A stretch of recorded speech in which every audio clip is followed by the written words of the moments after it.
అక్కడ విధ్వంసకారులు ఏం చేసినట్టు ఈ మధ్యలో కోనేరుని మూసివేసారు, దాన్ని మళ్ళీ పునరుద్ధరించినాం. అయితే అక్కడ స్వామివారి మహిమ ఏంటంటే స్వామివారికి పైన కప్పు ఉండదు. ఎందుకంటే స్వామివారికి ఎండ, గాలి, వర్షం పడ్డ నీళ్ళు అవన్నీ తగలాలి. ఆ వాటర్ అంతా వచ్చి మళ్ళీ కోనేరులో పడిపోతాయి. అయితే మళ్ళీ మనం కోనేరుల నుంచి మళ్ళీ రాగి చెంబుతో నీళ్ళు తీసుకుపోయి స్వామివారికి అభిషేకం చేస్తే పిల్లలు కాని వాళ్ళ పిల్లలు, నిరుద్యోగులకు ఉద్యోగాలు, వ్యాపార అభివృద్ధి జరుగుతాయని ఒక నానుడి ఉంది. 1300 ఏళ్ళ చరిత్ర కలిగిన దేవాలయానికి తప్పకుండా మీరు అందరూ రావాలని, మీరు 60 వయసులు అనుకుంటే సాధ్యం కానీ లేదని మాకు తెలుసు. కాబట్టి మీరందరూ ఏంటంటే మేము 1,00,000 అడుగులు అక్కడ వేపిస్తే, వేద పండితులు ఏం చెప్పారంటే 1,00,000 అడుగులు అక్కడ వేస్తే లక్ష్యం సిద్ధిస్తుంది. ఆ సంకల్పంతో మేము వచ్చినాం ఇక్కడికి. అయితే ఆ గుట్ట అభివృద్ధి చెందాలంటే 1,00,000 మంది రావాలట అక్కడికి.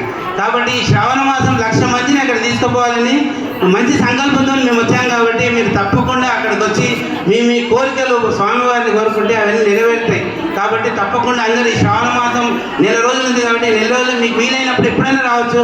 అక్కడ అన్నప్రసాదం ఉంది, మంచి రోడ్డు మార్గం ఉంది, మంచి మెట్ల మార్గాన్ని కూడా పునరుద్ధరించాము ఈ మధ్యలో. మీరు ఏ రకమైన ఎలాగైనా రావచ్చు. అక్కడ కార్లు కూడా పైకి వస్తాయి.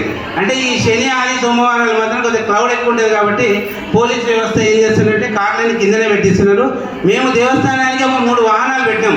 మీరు ఒకవేళ నడవలేని వాళ్ళు ఉంటే ఆ కార్లలో ఎక్కి పైకి రావచ్చు, మళ్ళీ కిందికి తీసుకొస్తాం. జై వాసవి మాత. తప్పకుండా అందరూ రావాలి.